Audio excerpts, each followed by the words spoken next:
Hello everyone, welcome to the video explanation for Brian Passwater's topic 2-3 notes, example 1. Example 1 asks us to write limit statements for the end behavior of each of the following exponential functions. So letter A gives us a graph.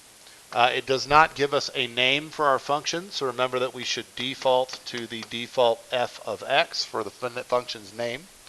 Now remember that for any function, the left and right in behavior limit statements have pretty much the same notation. The left end is the limit as x decreases without bound, which means the limit as x goes to negative infinity. And the right end is the limit as x increases without bound, meaning the limit as x goes to positive infinity. And that's going to be the same for all three of these questions, because that's the same for every function.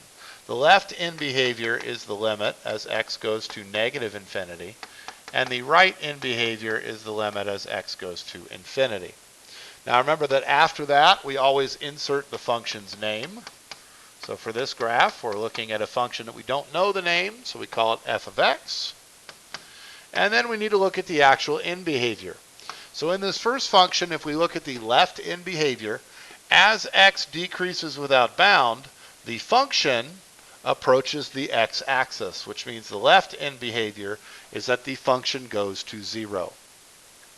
The right end behavior, as x increases without bound, the function is going up forever, which means it is going to positive infinity. Excuse me.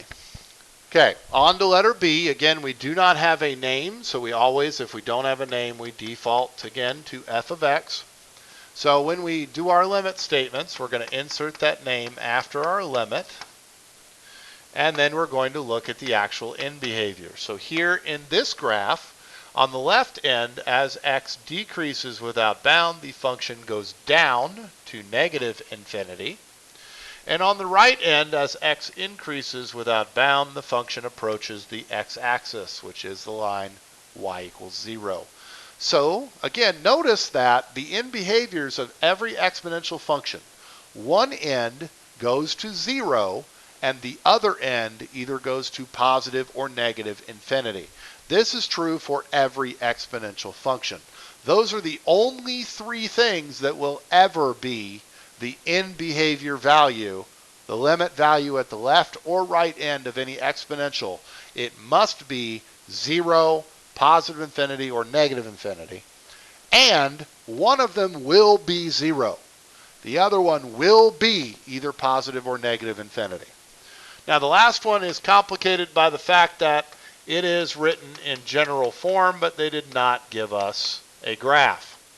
So when we look at this, we go, okay, A is 5, which is a positive number, and B is 2/3, which is between 0 and 1. That makes this exponential decay. That gives us an idea of what the graph looks like, because every exponential decay graph essentially looks the same. It starts high, and it comes down to the x-axis. So when we're doing the limit behavior here for our function g of x, which we did not have a graph for, on the left end, and this is g of x, we're going to put in our name, g of x equals, okay. So on the left end, as x decreases without bound, the function is increasing to positive infinity, or just infinity. On the right end, as x increases without bound, the function is approaching the x-axis, which again is the line y equals 0. So that is how we do end behavior for exponential functions.